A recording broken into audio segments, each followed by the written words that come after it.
The conversation has to start here, right? Can't be better than 1-0. I mean, 82-0. Why not? It's on pace for. Hey, taking one game at a time. On pace for. Slavin's on pace for a goal a game. He'd win the Norris. That'll do well. Yeah. Stahl, what's that? 160 some odd points. Yeah, 164. There you go. Multiple point night for him. Can't be better than 1-0. The atmosphere was great. It was not a perfect game on the ice, but the win is the win. Here's Rod Brindamore assessing the 5-3 win for his Carolina Hurricanes. I think we're a little loose really all night for me, but playing that team, that's hard because they're long, they're staying way out, they're firing them out, they're tipping it, just going for it. So you're gonna have a little squirrely, and when we got little in there where we're trading chances, I didn't really love that because that's, especially when you're ahead, that's not really what you want to do. But overall, I thought it was a great effort, and Freddie was good, kept us in there, and then a couple of huge individual efforts. I thought, Jordo for sure, that one is a pretty special goal there. That was big, and when they tied it up, obviously that was huge to come back and get a couple of them. So overall, pretty good start. Rod Brindamore, pretty good start. Few things. Michael Bunting opened the season with the first goal for the Canes. Welcome to Carolina, Michael Bunting. Our very own Dennis Cox said he's going to have, 30-plus goals? I'm on track for that right now. Hot start to the prop bet. But I think almost each one of the 5 goals for the Canes told some kind of story. Michael Bunting's is probably the easiest, right? It's an introduction. It's a hello, nice to meet you. It's I can do this for your team. I'm not just an agitator. Teravainen scored. Turbo. That is another one that it's all right, I want as many different ways that you can show me that last year was an aberration. Right, I want you to go back to being a couple years ago to Teuvo Teravainen, and scoring in game 1 helps. That's a good hot start to somebody that probably needs a good hot start. Make a splash in the opener. My favorite was Jordan Stahl. 35 years old or 25 years old. Played with a ton of energy last night. Multi-point night. The goal was on a nice little backhand flick, but I think he made a conscious decision as the captain to say, all right, let's set some expectations here. Right, I'm going to go out. I'm going to really force the issue a few times, even because he had a chance early, couldn't convert. Not going to let it get me down. Going to continue to push. I think he was doing the captain thing, right? Home game for the last time in 2 weeks. Right, wanted to make sure the home crowd had a good taste in their mouth. I think that was all intentional from Jordan Stahl. Also, $2 million and change. Got a new 4-year deal, not playing in the last year of a contract, maybe a little bit loosey-goosey compared to last year where there's a bit more pressure.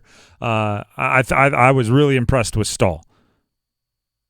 Freddie Anderson, let's talk about in goal. 2 periods of unbelievable. Couple speed wobbles in the third, but they were asking a lot of Freddie.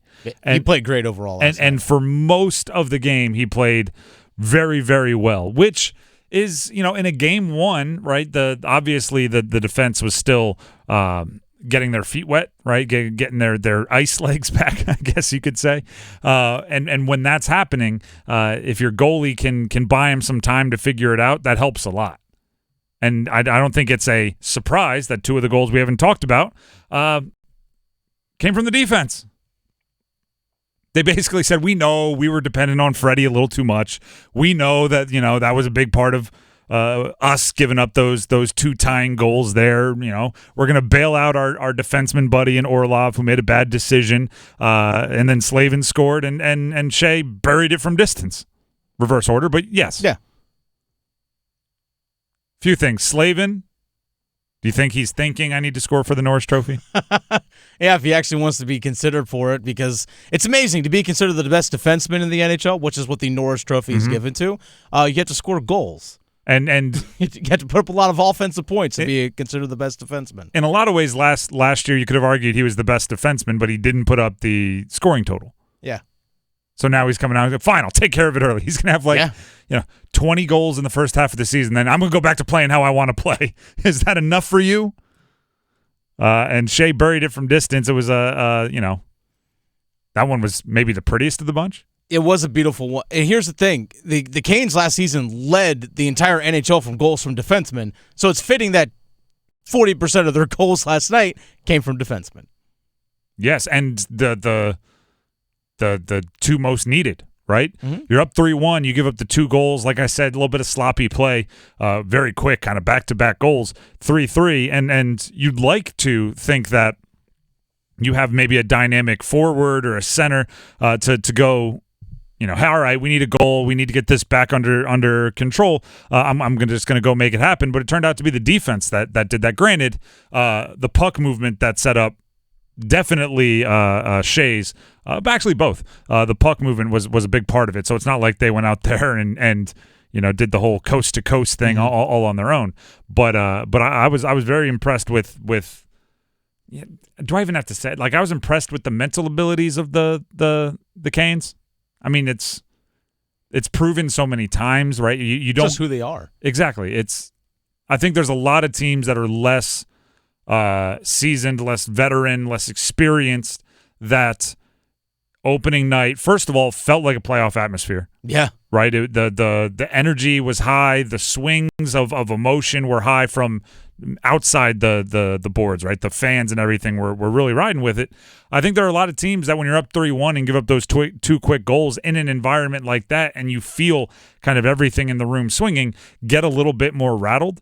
But it felt like the Canes were just like, all right, let's go finish. We're not going to have – sorry, fellas, we're not going to have a worry-free finish here. We're not going to have a chill third period. That's kind of on us, but let's go take care of business.